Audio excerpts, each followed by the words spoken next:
શ્રોતા મિત્રો, સાંપ્રત કાર્યક્રમમાં આપનું સ્વાગત છે.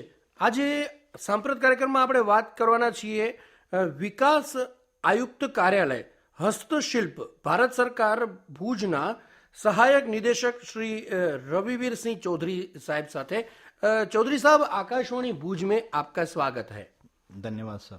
चौधरी साहब, हम आज बात करेंगे आत्मनिर्भर भारतना निर्माणમાં पारंपरिक हस्तशिल्पની ભૂમિકા અને हस्तशिल्पकारों माटेની भारत सरकारनी योजना. यानी कि सर, हम ऐसा कह सकते हैं कि जो हस्तशिल्पकार है उनके लिए कौन कौन सी योजनाएं हैं, और ये जो हस्तशिल्पकार है उनके बारे में आप थोड़ी बात करेंगे. आत्मनिर्भर भारत के बारे में थोड़ी बात करेंगे. सोनी जी, सर्वप्रथम मुझे आकाशवाणी में इस वार्ता के लिए बुलाने के लिए मैं कार्यालय विकास आयुक्त हस्तशिल्प की तरफ से ऑल इंडिया रेडियो भुज को बहुत बहुत धन्यवाद ज्ञापित करता हूं. और जैसा कि आपने सवाल पूछा कि आत्मनिर्भर भारत, जो कि माननीय प्रधानमंत्री जी अक्सर इस बात को मन की बात में और विभिन्न मंचों पर अपील भी कर चुके हैं कि भारत को अब आत्मनिर्भर होना पड़ेगा. और भारत के आत्मनिर्भर होने में सर्वप्रथम आप कहेंगे कि आत्मनिर्भर होना या स्वरोजगार की तरफ जाना. और स्वरोजगार की जब भी हम बात करेंगे तो हम, क्योंकि ये पहली चीज, हम कृषि प्रधान देश हैं, तो कृषि के पश्चात जो सेकंड नंबर का रोजगार देने वाला क्षेत्र है वो आपका हस्तशिल्प और हथकरघा उद्योग है. और हस्तशिल्प और हथकरघा उद्योग का जो, अगर आप इसकी स्टार्टिंग देखें, वो भारत के विभिन्न हिस्सों में हम रहने वाले जितने भी लोग हैं, और वो अपनी जाति, धर्म, विश्वास, आस्था और उसके हिसाब से, और जो भी भौगोलिक कंडीशन रही, उन सभी के हिसाब से अपनी भावनाओं को हस्तशिल्प के रूप में उकेरते थे और अपने घरों की सजावट और अपनी जिंदगी और अपने सांस्कृतिक कार्यक्रमों में अक्सर उसको वो चीजें देखने को मिली. तो स्वरोजगार में आपका सेकंड नंबर का सेक्टर आपका हस्तशिल्प सेक्टर है. और इसमें संभावनाओं की अगर मैं बात करूं तो इसमें अपार संभावनाएं हैं, क्योंकि भारत एक सांस्कृतिक विविधताओं वाला देश है और इन विविधताओं में यही हमारी स्ट्रेंथ है. इसके कारण से आप कह सकते हैं कि हस्तशिल्प का निर्माण का बहुत ही ज़्यादा हमारे पास पोटेंशियल है. सर, मेरा जो दूसरा सवाल है ये है कि कच्छ में जो हस्तशिल्प की जो स्थिति है वो क्या है. वैसे तो ये कच्छ हमारा बहुत बड़ा जिला है, भारत का सबसे बड़ा जिला है, और अनेक जातियां और अनेक विविधताएं हैं, और हर एक, अगर कच्छ की अलग अलग जातियों और अलग अलग विस्तार में देखें तो अलग अलग कलाएं हैं उसमें. तो उस कला की जो धरोहर है उसको अंतर्राष्ट्रीय स्तर पर, या तो उस कला को बाहर ले जाने में आपके जो कार्यालय है और आपकी जो ये जो योजनाएं हैं वो किस तरह से काम करती है, उसके बारे में थोड़ा बताएंगे सर. जैसे कि आपने कहा, कच्छ भारत का सबसे बड़ा जिला है, और क्योंकि ये सीमावर्ती सुदूर पश्चिमी जिला है भारत का, पाकिस्तान बॉर्डर से ये टच है, और यहाँ की जो संस्कृति है कहीं न कहीं इंडो पाक का एक कन्वर्जेंस है, जिसमें आप सिंध और जो कच्छ और सिंध और राजस्थान, इसका एक मिक्सचर है. भौगोलिक दृष्टि से ये थोड़ा सा आप डिस्टिंक्ट पार्ट है, इसलिए आज भी यहाँ पर जीवन शैली बिल्कुल एक, आप बोल सकते हैं कि प्योर भारतीय जो जीवन शैली है आपको देखने की मिलेगी. और क्योंकि पश्चिमी सभ्यता का असर बहुत कम हुआ है, इसलिए ये क्षेत्र सांस्कृतिक रूप से भी समृद्ध है और हस्तकलाओं के रूप में भी पूरी तरह से समृद्ध है. और लगभग 20 जीवंत कलाएं, हस्तकलाएं यहाँ पर होती हैं, जिनमें अगर आप हैंड एम्ब्रॉयडरी की बात करें या कसीदाकारी की बात करें तो ऑन रिकॉर्ड तो लगभग आप ये बोलिए कि 18 प्रकार की कसीदाकारियां हैं, और उसमें बहुत सारे मोटिफ हैं. क्योंकि ये लगातार खोजे जा रहे हैं, तो इसलिए परमानेंट एक डाटा इनको देना मुश्किल है, क्योंकि जितनी जातियां हैं वो अपने अपने हिसाब से मोटिफ हुआ, फिर दो जातियों का आपस में मिक्सचर होने से तीसरा एक मोटिफ और निकल गया, और ये टाइम टू टाइम इवोल्व हो रही है कसीदाकारी. पहले ये घरों के अंदर शौकिया की जा रही थी, और धीरे आज की तारीख में ये हमारे पारंपरिक वेशभूषाओं से हटके भी जो वर्तमान में जो कंटेम्पररी डिज़ाइन की वेशभूषाएं हैं, जिसमें शहरों में रहने वाली महिलाएं जो कपड़े पहनती है, और आपके घरों में सजावट का जितना भी सामान है उनमें, चाहे बेड शीट से लेके कुशन कवर से लेके आपके दुपट्टों से लेके आपका सलवार सूट वगैरह है, तो मेजोरिटी ऑफ पोर्शन में हैंड एम्ब्रॉयडरी का काम होने लग गया। लेदर का काम कच्छ का वेरी स्पेसिफिक है, ये कटवर्क में काम करते हैं, तो बहुत सारे अनुसूचित जाति के बहुत ज़्यादा कारीगर यहाँ पे इसमें लेदर का काम करते हैं। उसके साथ बांधनी का बहुत अच्छा काम है। और एक अजरक जो हैंड ब्लॉक प्रिंट होती है वो कच्छ की एक अपनी विशेषता है, क्योंकि भारत में विश्व में आप देखेंगे तो जहाँ तक एक पाकिस्तान में सिंध, राजस्थान का बाड़मेर और कच्छ में आपका धमड़का और अजरकपुर, इन्हीं जगह पे ये हो रही है। और इंडिया में मेजोरिटी रूप में ये धमड़का और अजरकपुर में होती है। इसमें इसकी विशेषता ये है कि ये सर्दियों में आपका ये गर्म रहेगा और गर्मियों में ये ठंडा रहेगा। नेचुरल डाइंग का एक कंपोनेंट है इसका। तो ये अपना आप में प्रकृति से जुड़ा हुआ और प्रकृति और संस्कृति से जुड़ा हुआ ये क्राफ्ट रहा आपका। और कॉपर बेल यहाँ पे होती है, जुरा, निरोना, आपके कुनरिया और नखतराना, काफ़ी ऐसे तालुका हैं जहाँ के हिंदू और मुस्लिम लोहार भाई जो हैं इस बेल को बनाते हैं। और बेल की विशेषता ये है कि ये कॉपर कोटेड बेल है, और कॉपर जो है ये anti viral, anti fungal, anti bacterial property रखता है। और जो साउंड, ये विभिन्न प्रकार की जो आवाज़ें साउंड इससे उत्पन्न होती है, तो ये निश्चित रूप से हमारे को मानसिक रूप से वैचारिक मानसिक शांति प्रदान करता है, और साथ में ही एक स्थिरता भी ये प्रदान करती है। रोगन का क्राफ्ट है आपकी निरोना की, जिसमें अभी रिसेंटली कुछ सालों पहले पद्मश्री जो है सम्मानीय गफूर भाई को पद्मश्री उनको मिला है। और 150 से ज़्यादा नेशनल अवार्डी है हस्तशिल्प और हथकरघा क्षेत्र में। भुजोड़ी, ये पूरा क्राफ्ट विलेज के रूप में भुजोड़ी है। और वीविंग का तो काम काफ़ी हद तक यहाँ होता ही है। उसके अलावा आप मडवर्क है, मडवर्क का बहुत अच्छा काम यहाँ पे है, आप अलग अलग ऑफिसों में वगैरह में उनमें देखेंगे। और उसके अलावा आपका बांधनी अपना आप में कच्छ की फेमस है। और लकड़ी का काम जो कच्छ का होता है लुडिया और इधर भुजोड़ी वगैरह में, तो लकड़ी की जो नक्काशी का काम है ये निश्चित रूप से विश्व भर में अपने आप में एक जगह रखता है। और दूसरा आपको बता दें कि क्योंकि ये हस्तशिल्प जो है ये कल्चर से जुड़ा हुआ पार्ट है, इसको आप ये साधारण रोजगार की तरह हम ये नहीं देख सकते इसको कि ये रोजगार का क्षेत्र है। ये हमारी संस्कृति का हिस्सा है, और संस्कृति का हिस्सा होने के कारण से स्वरोजगार की संभावनाएं भी इसमें अपार संभावनाएं हैं। इसमें आप ये देखिए कि एक अगर आप क्राफ्ट विलेज की कल्पना करते हैं तो आप ये देखेंगे कि वहाँ की महिला 4 महीने जो है बारिश के सीजन में खेती करती है, और पीछे के जो 8 महीने बचे हैं उसमें पशुपालन के साथ साथ ये हैंडीक्राफ्ट का वो काम करते हैं। वो भूंगे बनाने जानते हैं जो उनका ट्रेडिशनल परंपराएं हैं। और जितने भी टूरिस्ट आते हैं वो सारे के सारे टूरिस्ट जो है वो लगातार इन्हीं चीज़ों को, जो आपकी वर्जिनिटी है, हमारी ओरिजिनलिटी है सांस्कृतिक, इसको देखने आते हैं। तो मेरा ये मानना है कि एक अगर आदर्श गांव के निर्माण आप करना चाहें जहां पर एक परिवार एक साथ में रहें, वहां पशुपालन वहां हो रहा है, खेती वहां हो रही है, और हस्तशिल्प से वो व्यापार करके अपना स्वरोजगार कमा रहे हैं। और स्पेशली अगर महिला उत्थान के क्षेत्र में मैं बात करूं तो मैं ये कहूँगा कि महिलाओं के स्वरोजगार या महिलाओं के स्वावलंबन के लिए हस्तशिल्प बहुत ही उम्दा क्षेत्र है, क्योंकि ईश्वर ने उनको जो ये शक्ति प्रदान की है कि आपको हस्तशिल्प की कल्पना करने के रिगार्डिंग, तो एक महिला के आप बोलिए कि खुद के स्थायित्व के लिए, उसके परिवार के स्थायित्व के लिए, उसके सामाजिक स्थायित्व के लिए अपने घर बैठे हुए अपने पारंपरिक ज्ञान के आधार पर किस तरह वो अपने पांवों पे खड़ी हो सके, तो इसके बहुत सारे उदाहरण हैं। हमारे यहाँ बहुत सारी नेशनल अवार्डी है, गीता बहन, राधा बहन और पाबी बहन जो अभी कौन बनेगा करोड़पति की फैन रही है।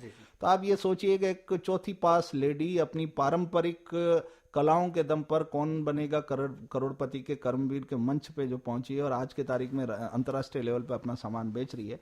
तो इससे आपको ये अंदाजा लग जाएगा कि हस्तशिल्प का बहुत ही बड़ा बिजनेस है, बहुत ही बड़ी अपार संभावनाएं हैं। सर, ये जो कोविड के कारण जो असर हुई है, तो ये उसकी असर कितनी हुई है और आगे उसका भविष्य क्या है हैंडीक्राफ्ट में? ये सर आपने बहुत ही अच्छा सवाल पूछा और अक्सर कारीगरों की एक इसमें चिंताएं बहुत है कि कोरोना के कारण से, ये निश्चित रूप से कोविड के कारण से अंतर्राष्ट्रीय मार्केट में भी मंदी आई है और बहुत सारे इकोनॉमिक स्लोडाउन्स हुए हैं। लेकिन हैंडीक्राफ्ट सेक्टर की अगर मैं बात करूं तो मैं कोविड को हैंडीक्राफ्ट के लिए एक अपॉर्चुनिटी मानता हूं, क्योंकि कोरोना के कारण से लोग अब संस्कृति और प्रकृति की तरफ सोचना शुरू हुए हैं। और संस्कृति और प्रकृति का अगर कोई उत्पाद है दोनों का कॉमन, वो आपका हस्तशिल्प है। हस्तशिल्प वो प्रोडक्ट है जो केवल देश की जीडीपी नहीं बढ़ाता, बल्कि आपकी जीएचआई, ग्रॉस हैप्पीनेस इंडेक्स को भी बढ़ाता है। जीवन में खुशी लाने के लिए, आपके विचारों को उद्गार व्यक्त करने के लिए हस्तशिल्प बहुत ही उम्दा क्षेत्र है। इसके कारण से मैं तो यही कहूंगा कि कोरोना के बाद कारीगरों को घबराने की जरूरत नहीं है। वो अपनी वापस परंपराओं को देखें जो किसी कारण से हम छोड़ चुके थे। उन्हीं पारंपरिक चीजों को, ओरिजिनल चीजों को, आपकी जो बेसिक चीजें हैं, आप ये देखिए कि कच्छ बिल्कुल एक वाइट डेजर्ट है, राजस्थान का जैसलमेर वाइट डेजर्ट, एक भी पेड़ नहीं है। आखिर लोग एक खुले आकाश के नीचे तारे देखने के लिए इतनी दूर से यहाँ आ जाते हैं, तो आप अंदाजा लगाइए कि लोग जीवन में शांति और खुशी चाहते हैं।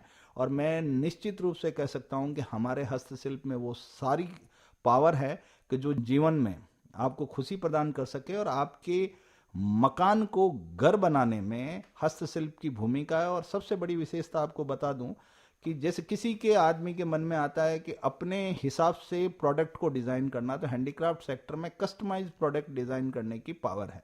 आपके दिमाग में आता है मुझे एक टेबल अपने मन से बनवानी है, उसमें ये डिजाइन करवानी है, तो आप लुडिया और हमारे कारीगरों के पास आपके लिए वो एक टेबल और एक कुर्सी भी बना देगा। लेकिन इंडस्ट्री या बड़े सेक्टर में वो मास प्रोडक्शन में पॉसिबल नहीं होता, क्योंकि वो कंप्यूटराइज ऑटोकेटेड है।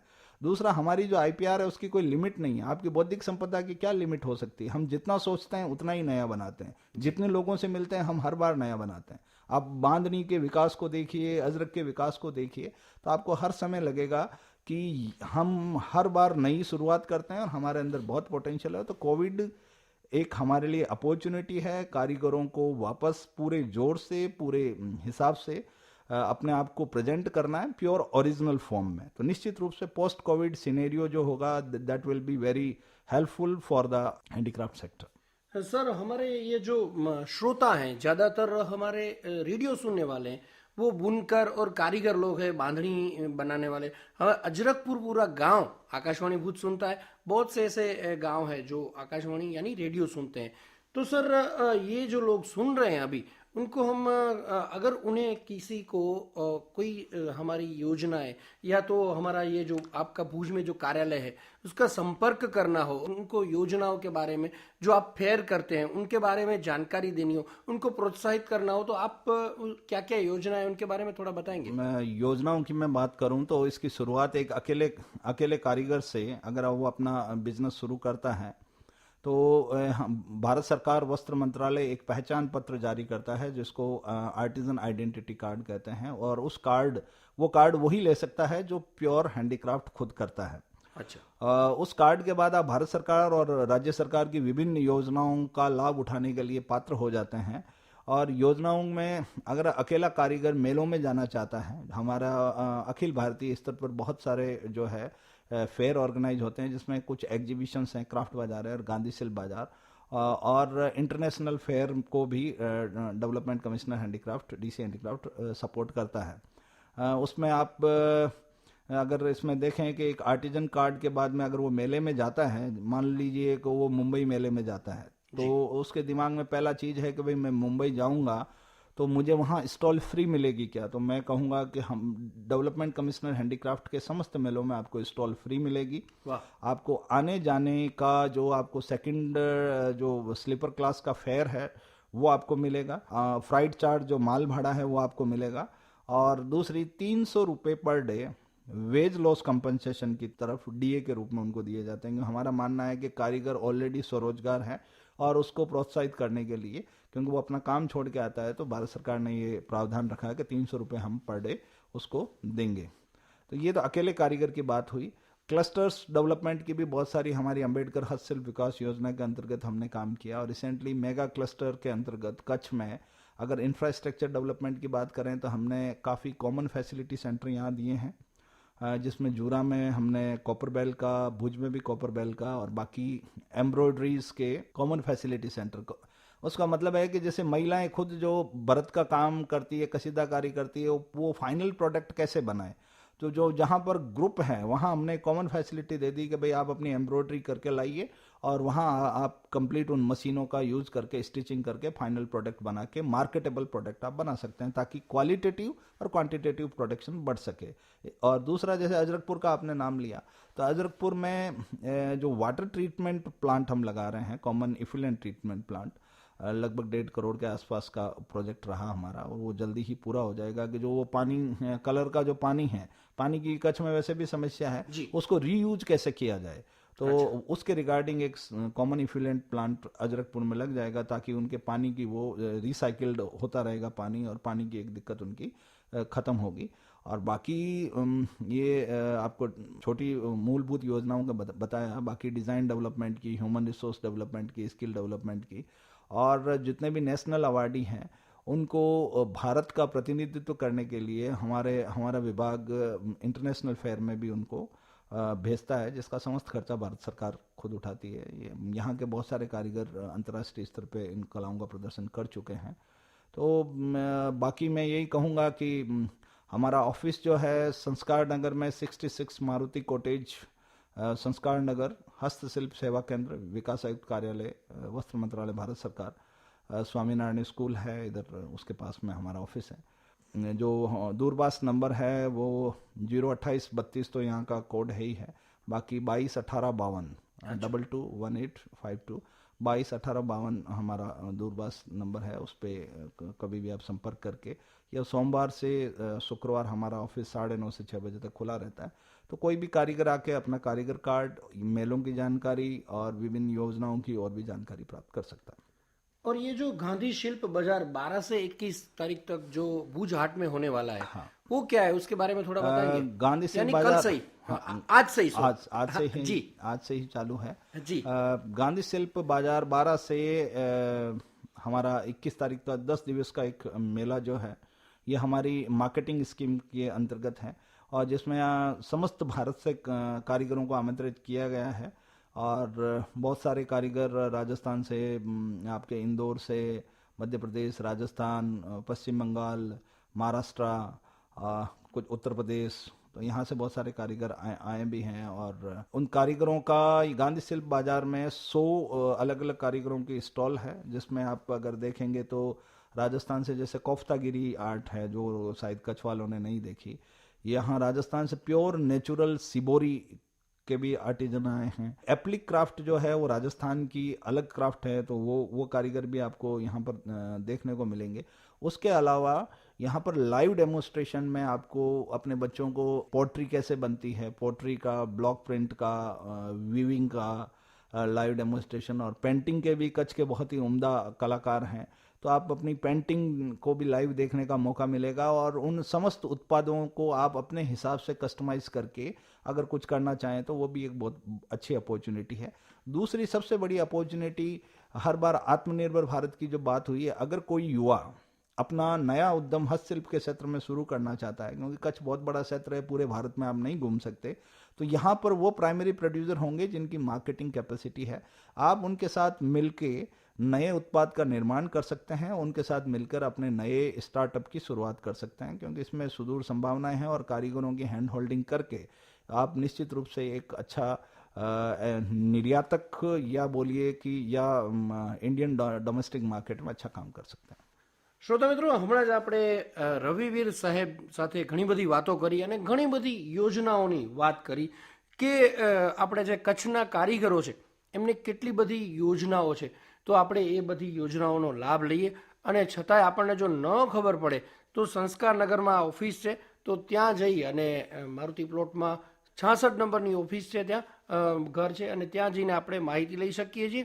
અને આપણા જેટલા કચ્છના કલાકારો આ રેડિયો સાંભળી રહ્યા છે, કારીગરો, એમને કહીએ 12 થી 21 તારીખ સુધી જે મેળો જે છે લોકમેળો એનો પણ લાભ લઈએ અને अपनी जो कच्छ की जो भातीगढ़ कला है इनू प्रोत्साहन આપણે करता रहिए। सर आकाशवाणी भूज में आप पधारे और हमारे श्रोताओं को इतनी अच्छी उम्दा माहिती दी और इतना अच्छा आपने जो हमारे साथ ज्ञान आपने बांटा उसके लिए आकाशवाणी भूज की ओर से आपका बहुत बहुत धन्यवाद।